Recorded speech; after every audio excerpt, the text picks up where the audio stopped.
सध्या सोशल मीडियावर एक व्हिडिओ व्हायरल होतोय।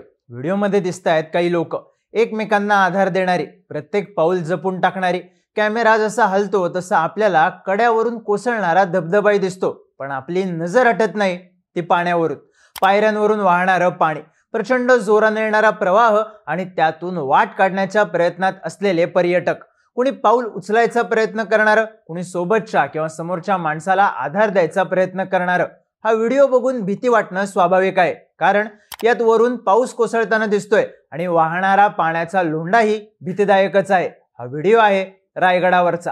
माध्यमांमध्येही रायगडावर ढगफुटी, पर्यटक अडकले अशा बातम्या येत आहेत। मुंबईमध्ये लोकल ठप्प झाल्यात। राज्यात अनेक ठिकाणी पावसाचा जोर ओसरत नाहीये, त्यामुळे राज्यातले पावसाचे नेमके अपडेट्स काय आहेत? रायगडावर ढगफुटी झाली म्हणजे नेमकं काय?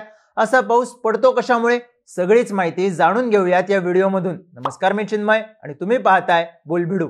आधी बघूयात रायगडावर नेमकं काय झालं। तर 7 जुलैला रविवार होता, अर्थातच सुट्टीचा दिवस। पावसाळी वातावरण बघून अनेक पर्यटकांनी रायगडाला भेट दिली, पण फक्त किल्ल्यावरच नाही तर संपूर्ण कोकणामध्येच तुफान पाऊस सुरू होता। रविवारी किल्ला बघून पर्यटक महादरवाजामधून खाली उतरत होते, तेव्हाही पाऊस होता, पण थोड्याशा वेळात पावसाचा जोर प्रचंड वाढला।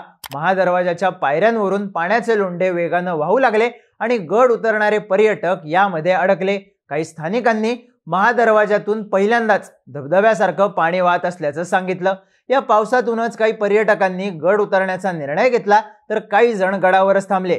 पाण्याचा आणि पावसाचा जोर एवढा होता की हे पर्यटक गडावरच अडकले। रात्री उशिरा प्रशासनाच्या मदतीनं पर्यटकांची सुटका करण्यात आली, तर काही माध्यमांनी दिलेल्या बातम्यांनुसार रायगडावर आलेला एक पर्यटक पाण्याच्या लोंढ्यात वाहून गेला आहे। पण रायगडावर ढगफुटी किंवा ढगफुटी सदृश्य पाऊस झाला म्हणजे काय झालं?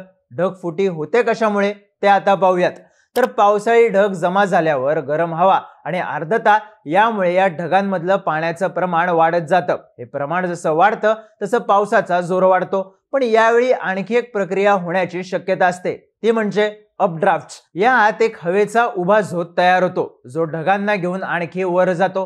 ही प्रक्रिया होत असताना ढगांमधल्या पाण्याच्या थेंबांचं आकारमान वाढत जातं। ढग आणखी उंचीवर गेल्यानंतर वाऱ्याचा वेगही वाढतो आणि मग पाण्याचे थेंब वेगात वाहणाऱ्या वाऱ्यांमुळे एकमेकांना धडकून आणखी मोठे होतात।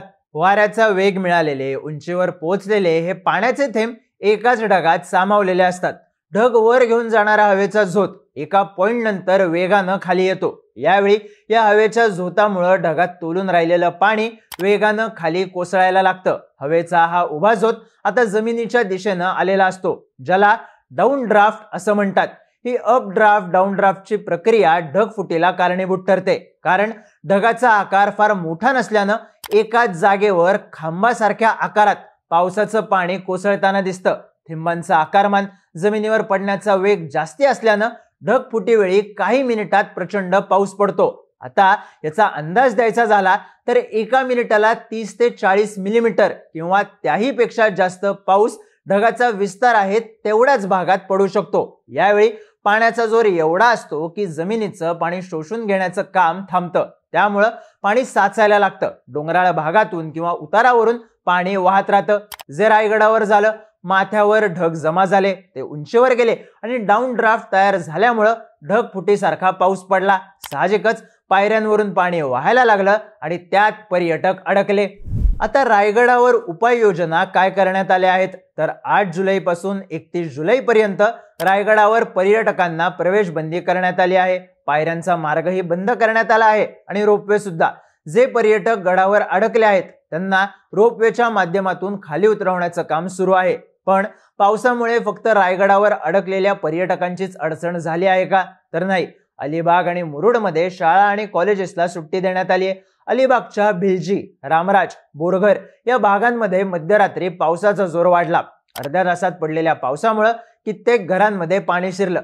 या पाण्याची उंची वाढत गेल्यानं या गावांमध्येही ढगफुटीसारखा पाऊस झाल्याची चर्चा सुरू आहे। रत्नागिरी जिल्ह्यात अर्जुना आणि कोदवली नद्यांना संततधार पावसामुळे पूर आला असून राजापूर शहराला पुराचा वेढा पडला आहे। रत्नागिरीत शनिवारी दुपारनंतर पावसाचा जोर वाढला, जो रविवारी दिवसभर कायम राहिला आणि पाण्याच्या पातळीत वाढ होत गेली।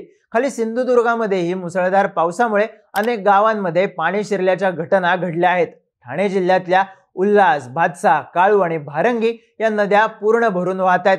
मुरबाड आणि शहापूरला जोडणाऱ्या काही गावांचा संपर्कही रविवारी रात्री तुटला होता. शहापूरच्या एका फार्म हाऊस मधून जवळपास 150 पर्यटकांची पावसामधून सुटका करण्यात आली आहे. वेगात पडणाऱ्या पावसानं वेगात धावणाऱ्या मुंबईचाही खोळंबा केला आहे. रविवारी सकाळपासून सुरू असलेल्या पावसानं रविवारी रात्रीनंतर जोर पकडला, जो सोमवारी वाढत गेला. हवामान खात्याने दिलेल्या माहितीनुसार मुंबईत 6 तासात 300 मिलीमीटर पाऊस पडला आहे. पावसाचा जोर बघून प्रशासनानं मुंबईतल्या सगळ्या शाळांना आणि कॉलेजेसला सुट्टी जाहीर केली आहे. अनेक ठिकाणी लोकल बंद पडल्या आहेत. रेल्वेचा खोळंबा झाला आहे, ज्यामुळे राज्याचे मदत व पुनर्वसन मंत्री अनिल पाटील आणि आमदार अमोल मिटकरी यांनाही रेल्वे ट्रॅकवरून चालत यावं लागलं. अनेक लोकल ट्रेन्स रद्द झाल्या आहेत. विमानाच्या दिशाही बदलण्यात आल्या आहेत. ठाण्याकडून मुंबईकडे येणारी लोकल सेवाही ठप्प झाली आहे. पण महत्वाची गोष्ट म्हणजे मुंबईसाठी येणारे काही तास जास्त महत्वाचे आहेत, कारण हवामान खात्यानं सोमवारी सुद्धा मुंबईत जोरदार पाऊस होईल अशी शक्यता वर्तवली आहे. दुपारी 2 वाजण्याच्या सुमारास समुद्रात भरती आहे. यावेळी 4.40 मीटर उंचीच्या लाटा उसळण्याची शक्यता आहे. त्यामुळे सगळ्या यंत्रणांना हाय अलर्ट देण्यात आला आहे. पाऊस फक्त मुंबई, ठाणे, कोकण या भागांपुरता मर्यादित नाहीये, तर राज्यातही ठिकठिकाणी पावसाचे अलर्ट देण्यात आले आहेत. हवामान खात्यानं सिंधुदुर्गमध्ये ऑरेंज अलर्ट देत मुसळधार पाऊस होण्याची शक्यता वर्तवली आहे.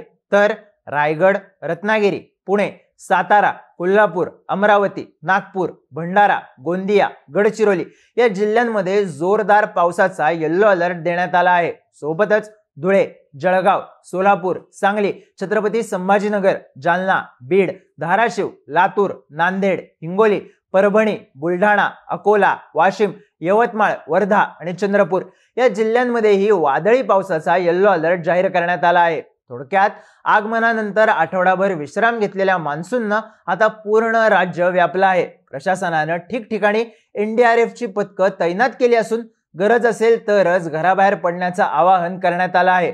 तर डोंगराळ भागात, गर्दी असलेल्या भागात आणि पावसाचा ऑरेंज आणि येलो अलर्ट असलेल्या भागात जाण्याचं टाळावं असाही सल्ला देण्यात येतोय. तुमच्या भागातल्या पावसाच्या स्थितीबद्दल कमेंट करून नक्की सांगा आणि माहितीपूर्ण व्हिडिओज पाहण्यासाठी बोलबिडूच्या YouTube चॅनलला सबस्क्राईब करायला विसरू नका.